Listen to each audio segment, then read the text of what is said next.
দেখে যা অনির্বাণ, কি সুখে রয়েছে এ প্রাণ। অনির্বাণটা কে? প্রশ্ন, অনির্বাণটা কে? আমি এই থাম্বনেলটা ওভারলুক করে গেছিলাম, তো আমার একজন ভিউয়ার্স আমাকে আজকে ইসে পাঠালো, হোয়াটসঅ্যাপে পাঠিয়ে বলল, দিদিভাই এই অনির্বাণটাকে একটু জিজ্ঞাসা করো না প্লিজ, জানতে খুব ইচ্ছা করে।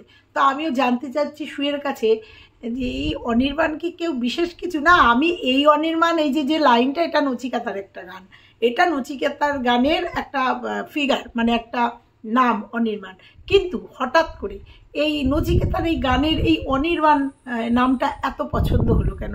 কেন এই লাইনটা এত পছন্দ হলো? যাই ফ্ল্যাটের প্রথম দিনের জীবনে যে এই কথাটা, এইটা থাম্বনেলটা দিতে হলো। তো আমি ওভারলুক করে গেছিলাম, ওই যে বললাম না, ওভারলুক করে গেলে আজকে যেমন চলে এসছে ওর বাবা কোন দোকানে কাজ করে সেই দোকানের নামও, তো আমরা চলে গেলেই কি হবে? ওভারলুক করে চলে গেলেই হবে? আরে ভিউয়ার্সরা রয়েছে কি করতে? তো আজকে ভিউয়ার্সের হয়ে আমি জিজ্ঞাসা করলাম, তোমাকে জিজ্ঞাসা করে গেলাম এই অনির্বাণটা কে? কারুর কি ভালো নাম? কারণ সেই ভিউয়ার্সও আমাকে কিন্তু ইনডাইরেক্ট বলে গেছে যে এই অনির্বাণ হচ্ছে তোমার কোনো স্পেশাল মানুষের ভালো নাম। প্লিজ একটু জানিও তো, কারণ তুমি হঠাৎ করে থাম্বনেলটায় দিয়েছো এই নামটা, আর নিশ্চয়ই তো কোনো কারণ আছে। কারণ ছাড়া তো হঠাৎ করে একটা নাম দিয়ে একটা গানের কলি তুমি তুলে দিতে পারো না। নিশ্চয়ই কোনো রিলেটেড, সব সময় রিলেটেড করে ভিডিও করো না। যেমন ওই যে এইগুলো তোমার রিপোর্টসগুলো দেখিয়ে বলেছিলে যে আমার এই যে বাড়ি ছাড়া, আমার এই যে ভিডিওগুলো, এর সঙ্গে এটা রিলেটেড বলেছিলে। তো সেরকমই রিলেটেড ছাড়া তুমি তো কথা বলো না। তারপরেও আরও কি যেন বলেছিলে যে আমার ভিডিওর সঙ্গে এগুলো রিলেটেড, তাই তুমি দেখিয়েছিলে, বলেছিলে। তো এটাও নিশ্চয়ই কোনো রিলেটেড, মানে এই যে অনির্বাণের যে কথাটা, উক্তিটা, মানে গানের লাইনটা তুমি তুলে দিয়েছো। জাস্ট ভিউয়ার্সের হয়ে আমি তোমার কাছে জিজ্ঞাসা করে গেলাম। তো চলো, হাওয়া দিচ্ছে দেখো এই ব্যালকনির, এই যে দেখো এই দরজাটায় বসে আছি, মেঘলা ওয়েদার, ভীষণ পছন্দ করি এই ওয়েদারটাকে, ভীষণ ফিল করি এই ওয়েদারটাকে, ভালো লাগে। তো সেরকমই ভালো লাগছে, তোমরা হয়তো দেখতে পাচ্ছ দুটো একটা রিলসও দিচ্ছি, এখানে বসে পুটুত করে একটা করে রিলস করছি, করে ছেড়ে দিচ্ছি, খুব সুন্দর, আমার ভীষণ ভালো লাগে। তবে একঘেয়ে কোনো কিছুই তো ভালো লাগে না, এটাই একদিন দুদিন ভালো লাগবে, কিন্তু 3-4 দিন হয়ে গেলে আর ভালো লাগবে না। যে কোনো জিনিসেরই একঘেয়ে কিছু ভালো লাগে না, হঠাৎ করে নতুন একটা টেস্ট ভালো লাগে। যেমন তোমরা দেখতে পাচ্ছ মারুও বাবা মাকে বিক্রি করা শুরু করে দিয়েছে টাইটেলে, কারণ একঘেয়ে ওদের জীবন আর কেউ দেখতে চাইছে না। আবার এদিকে শুও বাবা মাকে টাইটেলে না বিক্রি করলেও বাবা মাকে ইনডাইরেক্ট বিক্রি করছে, মানে বাবাকে বিশেষ করে ইনডাইরেক্ট বিক্রি করছে। চলো আজকে কিছু কথা তো বলতেই হবে না। বাবার ফ্ল্যাটে এসে একসাথে খেয়েছে, অনেকটা মাছ রান্না হয়েছে, অনেকগুলো পিস, সেগুলো বলে দিতে হয়েছে, ক্ল্যারিফিকেশন দিতে হয়েছে কোনটা কে খাবে। 12 বছরের অভিজ্ঞতায় চালের মাপ এখনো হয়নি, চালের মাপ এখনো নিতে পারিনি। চলো এই সবটা নিয়ে আজকের ভিডিও, নিশ্চয়ই তোমাদের ভালো লাগবে। আর সবশেষে বলে যাব এই অনির্বাণটাকে, চলো সবটা নিয়ে আজকে। হ্যালো বন্ধুরা, কেমন আছো তোমরা? নিশ্চয়ই ভালো আছো, আমিও খুব ভালো আছি। কন্টেন্ট ক্রিয়েটার কন্টেন্ট দিচ্ছে, কারণ আমাদের তো ব্লগ চ্যানেল দেখেই, এই একটা ক্রিম মাখলাম তাই একটু ডুলে নিলাম। তো আমরা তো ব্লগ চ্যানেল থেকেই তো আমরা কন্ট্রোভার্সি করি, যেটা ও করেছে দীর্ঘদিন। তো সেরকমই ওর আজকে ভিডিও এসছে না, আজকে কিন্তু মঙ্গলবারের ভিডিও এসছে, আমি তো ওয়েট করছি বুধবারের ভিডিওটার জন্য। তো যাই হোক, হঠাৎ করেই ভিডিওটা শেরুকে খাওয়াতে খাওয়াতে বন্ধ করে দিল, মানে ওখানে শেষ করে দিল। একটা ভিডিও একটা ব্লগার যেমন শুরু খুব সুন্দর করে গুড মর্নিং বা সকালের চায়ের আড্ডা দিয়ে শুরু করে, শেষও কিন্তু সেভাবেই তারা করে, কিন্তু হঠাৎ করে এটা বন্ধ হয়ে গেল, মানে শেরুকে খাওয়াতে খাওয়াতে ভিডিওটা বন্ধ হয়ে গেল। কি অনেকটা সময় হয়ে গেছিলো, মানে ভিডিওটা অনেক লেন্দি হয়ে গেছিলো। তো যাই হোক, কি হয়েছিল, কারণ ও কিছু তার আগেই বলছিল টাইম হয়ে গেছে, সময় হয়ে গেছে, এই সময় তাকিয়ে থাকতাম। ও ফিল করছে, ও মিস করছে কাকে? বরকে মিস করছে প্রত্যেকটা মুহূর্তে। তবুও বরের কাছ থেকে তাকে সরে আসতেই হয়েছে। কেন না, বর তারা আত্মসম্মানে দিয়েছে, আঘাত করেছে। চলো আজকে বলবো একটা কথাই, যে মানুষ একটা প্রবাদ বাক্য আছে যে থাকতে দিল না ভাত, মরলে দেবে চন্দন কাঠ, এরকম একটা প্রবাদ ভুল হতে পারে, ভুল হলে আবার অনেকে ঠিক করে দিয়ে যায়, থ্যাংক ইউ তার জন্য। তার মধ্যে ফাল্গুনি আছে, মিষ্টু আছে, এরা ভুল হলে ভুলভাল যখন বকি তখন ঠিক করে দিয়ে যায়। তো এখন শাশুড়ির কথা উঠছে। আজকে 3-4 বছরের ব্লগিংয়ে শাশুড়ির শুধু নিন্দাটুকুই শুনেছি, মানে শাশুড়ি কি করেনি, শাশুড়ির সঙ্গে কি বিহেভিয়ার, বা শাশুড়িকে কখনো খুব কচিতকমে 2-1টা ভিডিওতে হয়তো দেখা গেছে, কারণ সব ভিডিও তো দেখিনি না, শাশুড়িকে নিয়ে আজকে তার মনে পড়ছে যে মশারি ভাঁজ করাটা শাশুড়ি থেকে শিখেছে। আজকে শাশুড়ির কথা খুব মনে পড়ছে, অথচ আমরা দেখেছি বাড়িতে থাকাকালীন একবারের জন্য শাশুড়ির কথা, বা এই যে বাড়ি থেকে বেরিয়ে আসলো আর ভয়েসই দিত, বাড়ি থেকে বেরিয়ে আসলো, সারা জীবনের জন্য বেরিয়ে আসলো, শাশুড়িকে একটা প্রণাম সেদিনও বলেছি, আজকেও।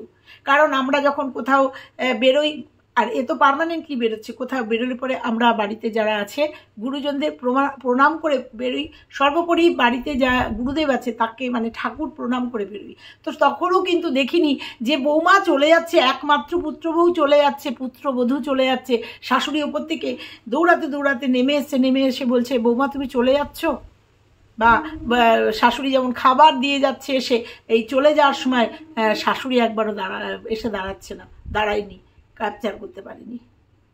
অথচ আজকে মশারি ভাঁজ করা নাকি তাকে শাশুড়ির থেকে শিখতে হয়েছে, সেটা কিন্তু বললো। কারণ আজকে খুব মিস করছে শাশুড়িকে, আজকে ফ্ল্যাটে এসে শাশুড়িকে খুব মিস করছে, আজকে বরকে খুব মিস করছে। 10টা বেজে গেলেই 9টা থেকেই শেরু আরও খুব চিন্তা করে এই বর আসার সময় হয়ে গেছে, এই বর আসার সময় হয়ে গেছে।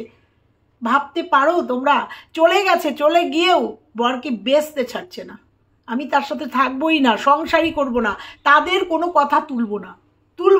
12 বছরের যদি সংসারের একটা অনুভূতিই থাকতো, 12 বছরের যদি সংসারের একটা ভালোবাসাই থাকতো, তাহলে এগুলোকে মানিয়ে নিয়েই কামড়ে পড়ে থাকতো যদি শাশুড়িকে বরকে এতই ভালোবাসতো। এই যে বলছে না, কারণ এগুলো বলার কথার কথা, তাই বলছে, কারণ ওর অ্যাজ ইট ইজ যেমন ছিল তেমনই আছে সম্পর্কগুলো। বোঝাতে পারলাম? এইগুলো জাস্ট ভিডিওতে খাওয়াতে হবে ভিউয়ার্সদের, নালে লোকে মানে ভিউয়ার্সরা বলবে কি গো তোমার একটু ফিলিংসও নেই, 9টা বেজে গেলে তোমার দাদা মানে বর ঢোকে, একটু ফিলিংসও নেই, তাই জাস্ট ফিলিংসের জন্য ওই কথাগুলো বলে যাচ্ছে। কারণ ওকে বিক্রি করতে হবে, তো বাবাকে অন ক্যামেরায় বিক্রি করতে হবে, আর বরকে শাশুড়িকে মুখে বিক্রি করতে হবে, কারণ এই কথাগুলো ও বলেছিল। আর তোমরা দেখেছো পুরোপুরি একদম পুরো টিনুকে নকল করেছে। না, টিনু যেটা করেছে সেটা ও করেনি, একা ঘর।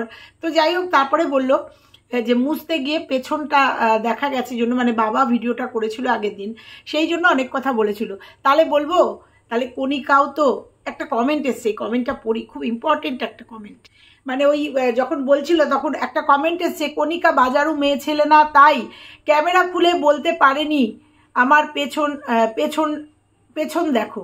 এবার বুঝলাম ওটা করলে তুই খুশি হতিস, কারণ এই কথাটায় কণিকাকে প্রচণ্ড পরিমাণে ব্লগিং করতো, তো কম খিল্লি উড়ায়নি, তো সেই জন্য কেউ হয়তো কমেন্ট করেছে, ভিডিও করেছে কিনা আমি জানি না, যে পেছনটা দেখিয়েছে সেই নিয়ে হয়তো কেউ কমেন্ট বা কিছু বলেছে।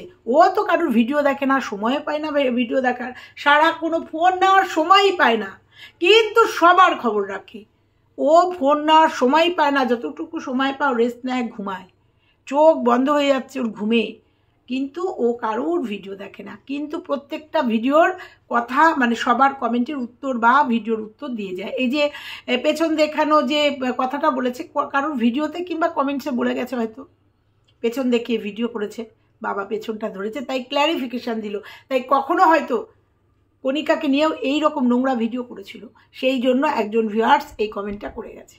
আর একটা কথা বলি, ও কিন্তু খুব কথায় বলতো আমি আমার পরিবারকে বিক্রি করি না, আমি আমার পরিবারকে এখানে আনবো না, ব্লগিং আমি আমার মতো করব, কোনো পরিবারের কাউকে বিক্রি করব না। তাই আজকে ওর কমেন্ট বক্সে একজন কমেন্ট করছে, আর তুই যে বললি পরিবারকে বিক্রি করবো না, করবো না, তবে এটা কি করছে, এটা না করলে ও বুঝতে পারছে ওর সামনের দিন, কারণ ওকে এই ব্লগিংটা করেই খেতে হবে, আর ওকে কন্ট্রোভার্সি চ্যানেলে ওকে নিয়েই কন্ট্রোভার্সি করতে হবে। এখনও সেই ফর্মে 3-4টে ভিডিও বা 2-3টে ভিডিও আসছে না। অতএব ও কী করবে, কাকে দেখাবে? ও বাজারে বেরোতে পারছে না, নিচে নামতে পারছে না, কারণ নিচে নামলেও কেউ দেখেই বলে দেবে ওর লোকেশান। ও নিচে নামতে পারছে না, ওর আছে কে, এক শেরু আরও, এছাড়া ও কি দেখাবে, আর মুখে কি বলবে, আর এক বাবা। এবার বলি প্রসঙ্গত, বাবা সম্ভবত একজন কমেন্ট করেছে, বাবা সম্ভবত মসলন্দপুরের বণিক ফার্মেসিতে কাজ করেন এবং সেখানে আমি দেখলাম বণিক ফার্মেসি বুধবার দিন বন্ধ, আর ও বলেছে সোমবার দিন ছুটি। আমি এটা সঠিক না, কিন্তু আমি দেখলাম যে বুধবার বণিক ফার্মেসি বন্ধ। তাহলে আর আজকের যে ভিডিওটা দেখলাম সেটা সম্ভবত মঙ্গলবারের ভিডিও। মঙ্গলবারের ভিডিও কি নাকি গুলিয়ে ঘেটে ঘ করে দিয়েছে, নাকি বুধবারের ভিডিও মঙ্গলবারের ভিডিও দুটোকে এক করে ফেলছে। যাই হোক, যদি এটা মঙ্গলবারের ভিডিও হয় তাহলে বাবা দুপুরবেলা কাজ টাজ করে আসলো, দুপুরবেলা থাকলো, বিকেলবেলা চলে গেল। প্রসঙ্গত বলি যে বাবা তাহলে কাজে যাচ্ছে না, কারণ পুরোই তো দেখলাম মেয়ের কাছে, মেয়ের বাজারঘাট করে দিচ্ছে, তারপরে দুপুরে এসে খেলো, আর তো গেল না কাজে, তো আর গেল না দুপুরের পরে, তারপরে সন্ধ্যের চা খেয়ে বিকেলের চা খেয়ে বেরিয়ে গেল। তাহলে বাবা কাজ করে না, কাজে যায় না, জানি না, হয়তো এই টাইমটা ছুটি। তাহলে একটা কথা বললাম, বাবাকে দেখলাম লুঙ্গি পরতে। লুঙ্গিটা কার? বাবা সঙ্গে করে মানে দোকানে নিয়ে যায়, কাজের দোকানে লুঙ্গি সঙ্গে করে নিয়ে যায়। আমার এটা খুব জানতে ইচ্ছা করছে যে বাবাকে দেখলাম মেয়ের বাড়িতে লুঙ্গি পরা। ওর তো বর আসেনি, বর লুঙ্গি টুঙ্গি পরলে লুঙ্গি দেখা যায়, তাছাড়া তো আসেনি। তাহলে লুঙ্গিটা, হ্যাঁ এইগুলো প্রশ্নবোধক চিহ্ন থাকবেই। তাহলে কি বাবা লুঙ্গিটাকে ক্যারি করছে? মেয়ের বাড়িতে থাকবে জন্য দুপুরে একটু জানতে ইচ্ছা করছে, যেগুলো ও বলবে না অথচ দেখা যাবে, সেগুলো প্রশ্ন করবই। যেমন কালকে বলে গেছি দইটা বাবা এনেছে, দই একবারও বললো না, দইটা দেখালো না। বাবা চা খেয়ে গেল, একদম দেখালো না। চা করলো, বাবাকে চা দিল, চা খেলো, একবার ক্যামেরা অন হলো না, ওই জন্য বলবই। তারপরে যখন বাবা বাজার করে এনে দিল সবটা দেখতে পেলাম, মাছ এনে দিল সবটা দেখতে পেলাম, কিন্তু দইটা কে এনে দিল? কে এনে দিল? সেই জন্য প্রশ্নবোধক চিহ্ন থাকবেই। আজকেও দেখো মাছ রান্না করছে, মানে করে করে বলতে হচ্ছে যে এই মাছটা আমি খাবো, এই মাছটা সকালে খাবো, এই মাছটা দুপুরে খাবো, এই মাছটা রাতে খাবো, বাবাকে 2 পিস দেবো। ক্ল্যারিফিকেশন দিতে হয় কখন জানো? যখন তোমার মিথ্যাচারিতা থাকে। ক্ল্যারিফিকেশন কখন দিতে হয় জানো? যখন মানুষ তোমাকে আর বিশ্বাস করে না, তোমাকে বিশ্বাস জাগানোর জন্য ক্ল্যারিফিকেশন দিতে হয়। আর কোনো কারণ নেই। আমি 10 পিস মাছও রান্না করতে পারি, আমি একা খাবো, আমি সকালে একটা খাবো, দুপুরে একটা খাবো, রাতে একটা খাবো, 3 পিস। আমি 2 দিন ধরে আমার একার সংসার আমি সেভ করার জন্য আমার ফ্রিজ আছে, আমি 2 দিনের রান্না করে রাখবো। আমি 10 পিস মাছ রান্না করবো, কারণ আমাকে ক্ল্যারিফিকেশান দিতে হবে না। তখনই আমাকে ক্ল্যারিফিকেশান দিতে হবে যখন ওই 10 পিস মাছ নিয়ে কথা উঠবে। সেটাই তুমি করলে। তোমাকে বলতে হলো যে ক পিস মাছ রান্না করছি, কেন? আলু উচ্ছে ভাজাটা বেশি হয়ে গেছে, রান্নাটা বেশি হয়ে গেছে। তোমার 12 বছরের অভিজ্ঞতা, তুমি যা সাশ্রয়ী, তুমি যা কৃপণ, তুমি বোঝোনি যে কতটা আলু ভাজা, কতটা উচ্ছে ভাজা করতে হবে। বাড়িতেও তুমি শেরুর বাবা তুমি খেতে, এখানেও তোমার বাবা তুমি আর শেরু খাচ্ছ, তাহলে কি করে ভুল হলো? একটু জানিও তো কি করে ভুল হলো। বাড়িতেও তুমি তোমার বর আর শেরু খেতে চাল নিতে, এখানেও তুমি তোমার বাবা আর শেরু খাচ্ছ, চাল নিচ্ছ। তোমার 12 বছরের অভিজ্ঞতায় চাল এতটাই নিয়ে নিয়েছো, বেশি হয়ে গেছে, ভাত বেশি হয়ে গেছে, বুঝতে পারছো না মাপটা, বুঝতে পারছো না আলু উচ্ছেটা কতটা ভাজলে দুজনের হয়ে যাবে একবেলা, কারণ আলু উচ্ছে ভাজা রাতে খাওয়া যায় না। বোঝাচ্ছ কাদের বোঝাচ্ছ? 12 বছরের অভিজ্ঞতা, তুমি নিজে বলছো 12 বছরের সংসার, আর তুমি এগুলো বুঝতেই পারছো না। চালটা নয় বুঝতেই পারো নি, ওইখানকার মাপার কোটো এইখানকার মাপার কোটো আলাদা, আলু উচ্ছেটাও বুঝতে পারো নি। মানুষকে আর কত বোকা বানাবে তুমি বোকা বানাবে, আর এইভাবে পরিষ্কার করে দিয়ে যাব। দেখো তোমার কমেন্ট বক্সে একটা কমেন্ট উঠে এসছে, পার্মানেন্টলি আসলে সত্যি বলছো কথা রাখো, কিন্তু না হলে ভিউয়ার্সরা কি করবে দেখো। তুমি তো আবার এক কথার মানুষ, খিল্লি উড়িয়েছে। এটা কেন খিল্লি উড়িয়েছে? ওই যে বারবার বলে না, আমি আর এই চ্যানেলে আসবো না, আমি আর কন্ট্রোভার্সি করব না, আমার এই চ্যানেলটা আজ থেকে মৃত। সেই জন্য, কারণ ওকে কেউই না করে না। কালকেও বলে গেছি, আজকেও বলছি, কেউ ওকে না করে না ভিডিও করতে। ওর নিজেই ঢাক বাজায়, নিজেই ঢাক ফাটিয়ে দেয়। তার উত্তরে লিখেছে একজন ভীষণ এক কথার মানুষ বলে একটা হাসির ইমোজি দুটো দিয়েছে, যা বলে তাই করে, তাও মুখে আঙুল দিয়ে হাসির ইমোজি দিয়েছে। মাঝে মাঝে একটু নাটক করে কান্না করে ফেলে, আর একটু ভুলে যাওয়ার রোগ আছে, যেটা চিকিৎসা করতে দিল্লি গেছিল, সেখানেও হাসির ইমোজি দিয়েছে দুটো, এখনও পুরোপুরি ঠিক হয়নি, তাই কথা রাখতে ভুলে যায়। পুরোটাই খিল্লির পাত্রী হয়েছে, এটা তোমার কারণে। এটা কোনো ভিউয়ার্স বা কোনো ক্রিয়েটারদের জন্য নয়, কারণ তুমি এটাই খিললে, তুমি এটাই বারবার তোমার চ্যানেলে এসে কেঁদে কেটে নাটক করে গেছো। আর বারবার তোমাকে সবাই বলেছে, প্রথমবার খুব করে বলেছে, দ্বিতীয়বার তৃতীয়বারে তোমাকে সবাই বলে গেছে তুমি নাটক। আবারও বলছি, চ্যানেল বন্ধ করার কোনো প্রশ্ন আসে না, কারণ আমাদের পরিচয়ই হচ্ছে চ্যানেলের মাধ্যমে, কোনো প্রশ্ন আসে না, কিন্তু সেটাকে খিল্লি ওড়ানোর জন্য না। বোঝাতে পারলাম নিশ্চয়ই। এবার বলি, তোমার বাবার পরিচয় কিন্তু আস্তে আস্তে বেরিয়ে যাচ্ছে। একজন দেখেছে বণিক ফার্মেসি মসলন্দপুরে কোনো একটা দোকানে। দেখো, এইভাবেই পরিচয় পেয়ে যাবে, এইভাবেই তুমি কোথায় আছো, কোথায় রয়েছো, যার জন্যই তুমি বেরোতে পারছো না, বাজার ঘাটে তুমি বেরোতে পারছো না। কারণ তুমি জানো, তুমি বেরোলে পরেই পরিচিত মুখ কেউ না কেউ, যেমন নাকি আজকে তোমার বাবার পরিচয় পাওয়া হয়ে গেছে, বলেছে বণিক ফার্মেসিতে তোমার বাবা কাজ করেন, মনে হয় ওনার মুখটা আমি দেখেছি। কারণ যখন যে ওষুধ আনতে যায় যেখান থেকে, সেখানে যারা কর্মচারী থাকে তাদের সঙ্গে খুব ভালো সম্পর্ক হয়ে যায়, পরিচিত হয়ে যায়। আমাদের এখানেও আছে প্রচুর পরিচিত, এরকম পরিচিত হয়ে যায়। আর ওনার মুখটা একটা ভদ্রস্থ মুখ, আর পরিচিত, কথাবার্তা খুব সংযত, ভালো। তো সেরকমই একজন ভিউয়ার্স লিখেছে, তোমার বাবা হয়তো ওই বণিক ফার্মেসিতে চাকরি করে, মানে কাজ করেন, মনে হলো চিনি। এরপরে যদি কোনো দিন যায়, গিয়ে জিজ্ঞাসাই করতে পারে যে আপনার মেয়ে কোথায় ভাড়া এসছেন, কোথায় ভাড়া এসছে, জিজ্ঞাসা করতেই পারে। পারবে তো তোমার বাবার সত্যি কথাটা বলতে? তোমার ঠিকানাটা দিতে পারবে তো? পারবে তো? একটু বলো, একটু বলো। তা তোমার বাবার হাসি নিয়ে আমাদের কোনো ব্যাপার নেই, কারণ তুমি খিল্লি উড়িয়েছো দিনের পর দিন লোকের বাবাদের নিয়ে, লোকের বাবাদের নিয়ে নোংরা নোংরা কথা বলেছো, লোকের শ্বশুরদের নিয়ে নোংরা নোংরা কথা বলেছো। তাই তুমি আজকে, তোমার বাবা যদি ক্যামেরায় হাসে, মানুষ বলবে। কারণ তোমার বাবা হাসছে কখন? যখন তোমার সংসারটা ভেঙে গেছে, তুমি তোমার বরের কাছ থেকে সরে এসে রয়েছো, সেখানে তোমার বাবা যদি আনন্দ দেখে, হাসি দেখে, যেমন নাকি চিনুর বাবার দেখেছিল না, দেখেছিল কি আনন্দ, মেয়ে চলে এসছে, মেয়েকে নিয়ে কি ফুর্তি, আর বাবার থেকে মার বেশি ফুর্তি, চ্যানেলই খুলে ফেললো, চ্যানেলই খুলে ফেললো, সেক্ষেত্রে বলবেই। তখনও বলেছে মানুষ টিনুকে, আজকেও তোমার বাবার যদি সেই রকম কিছু অ্যাটিটিউড দেখে, মানুষ বলবে। মেয়ের সংসার ভেঙে গেলে, মেয়েকে এইভাবে সাপোর্ট করলে মানুষ বলবেই। হ্যাঁ, আর আজকে বোঝা যাচ্ছে, ওই যে তুমি যে মিটিংটা করেছিলে না, যেটা শো করিয়েছিলে ভয়েস ওভার দিয়ে, সেটা এই ফ্ল্যাট সংক্রান্তই আলোচনা করতেই তোমার বাবা গেছিলেন, যে তোমার কোনো চিন্তা করতে হবে না, আমি আছি তো, আমি পুরোটা এফোর্ট দিয়ে দেবো, তুমি শুধু অফ ক্যামেরায় থেকো। সেই আলোচনার থেকে আজকে তো সেটাই মনে হচ্ছে, কারণ সেটা যদি গুরুত্বপূর্ণ ভাইটাল কোনো আলোচনা হতো, তাহলে তোমার শ্বশুর শাশুড়ি সেদিনকে উপস্থিত থাকতো, আর তুমি সেটা একটু হলেও ক্যাপচার করতে। বোঝাতে পারলাম। এবার সবশেষে আসি, অনির্বাণ। তুমি একটা থাম্বনেলে দিয়েছিলে অনির্বাণ। হ্যাঁ বন্ধুরা, অনির্বাণ নচিকেতার একটা গান, এবং ওই যে এইটা দিয়েছিল, অনির্বাণ তুই এসে দেখে যা, কি জানো, দাঁড়াবার একবার, দেখে যা অনির্বাণ কি সুখে রয়েছে প্রাণ, এই যে উক্তিটা ও করেছিল ওর ইসে।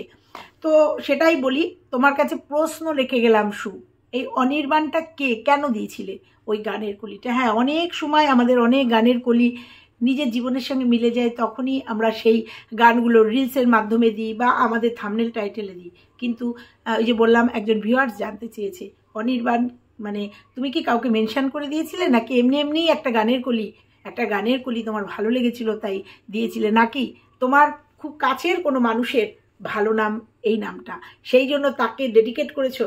দেখে যা কি সুখে রয়েছে এই প্রাণ, সেইটা ডেডিকেট করেছিলে? তো যাই হোক, সবটাই হতে পারে, হয়তো বলতে হচ্ছে।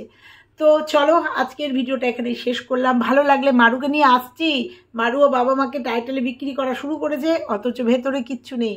আসছি, কারণ শুরু হয়ে গেছে না ওরও। তো আজকের ভিডিওটা এখানেই শেষ করলাম। ভালো লাগলে লাইক, কমেন্ট, শেয়ার, চ্যানেলে নতুন হলে চ্যানেলটা সাবস্ক্রাইব করে দিও। টাটা।